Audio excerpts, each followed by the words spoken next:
Alright guys, so this video is going to teach us how to hip hinge. It's a very fundamental exercise. It's a fundamental movement.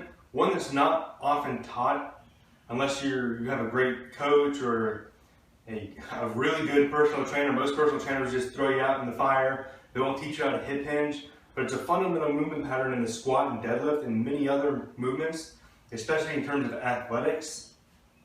And so what it is it's literally your hip is hinging like a door. So you're hinging like this at your hip, all right?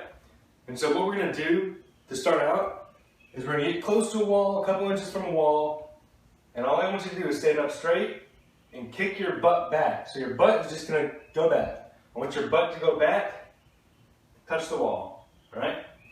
Notice how I'm not bending down to my knees, not bending down to my knees, just kicking my butt back, all right? So I'm just kicking my butt back. You notice my legs do have a slight bend in them. I'm not focusing on the bend. I'm not focusing on keeping them straight, but I'm just kind of let them relax and kick your butt back. All right, so it's your butt back. And so what we're gonna do is we're gonna go through the 6-level progression of a hip hinge. The first one is our hip hinge. The second is a hip hinge with neutral spinal alignment or spinal position, neutral position. The third one is hip hinge with bracing. Then we're going to move into hip hinge with torque. The fifth is hip hinge with a powerful lockout. And the fifth is the hip hinge with overload or a weighted hip hinge. All right? So the hip hinge, like I said, is just kicking your butt back. If you can do that, we're great. You got the first level down. So the second level is making sure we have neutral spinal alignment. In order to do that, we want our head, the middle of our back, and our butt, or our tailbone, to be in a straight line. So you can either have a partner or somebody around you help you do this. And so what you want to do is you want to line all three of these up, and as if you had perfect posture, kick your butt back, all right? So notice how I have 3 points of contact here. My head, the middle of my back, and my butt are all touching this pole or this broomstick. And I'm doing the hip hinge. All right? Just kicking that butt back. So just butt's going back. All right? And so now we're going to move on to bracing.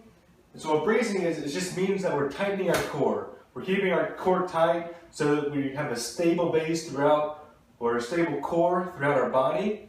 And it's going to reduce the risk of injuries, kind of make everything nice and tight, and protect us, all right? So in order to do that, we're going to breathe in really deep through our belly, breathe in through your nose into your belly, breathe out,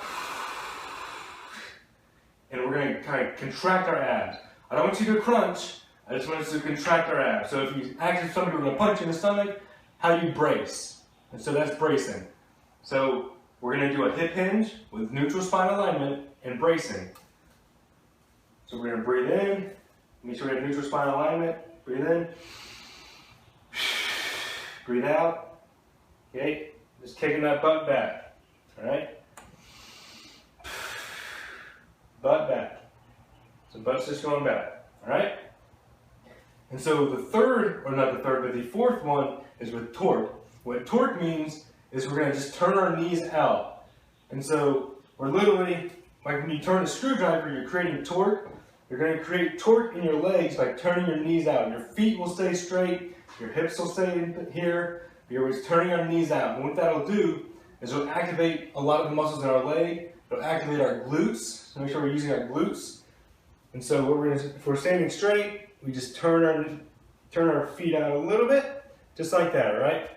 So we're just going to neutral spine alignment, brace, torque, knees are pushing my knees out, and standing up. All right, so I'm going to face direct towards you, so you can see it.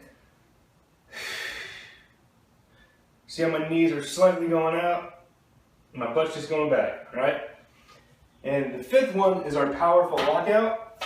And with our powerful lockout, what we're going to do is we're going to keep everything good, spinal position neutral, braced, torquing our knees out, turning our knees out, and then when we're on the way up, we're going to flex our quads, our hamstrings, and our glutes very powerfully so that when we pop up, we're squeezing all of them isometrically.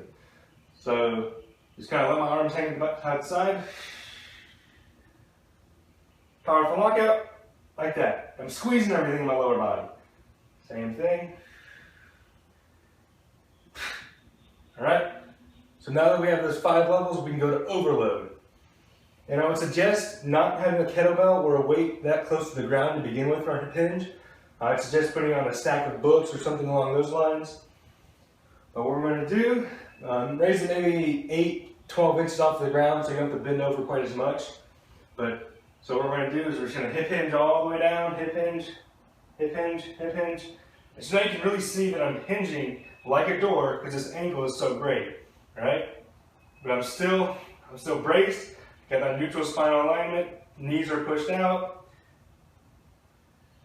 Grab the weight, powerful lockout. Same thing on the way down, picking that butt back, powerful lockout. All right, so that's the 6 levels of the hip hinge.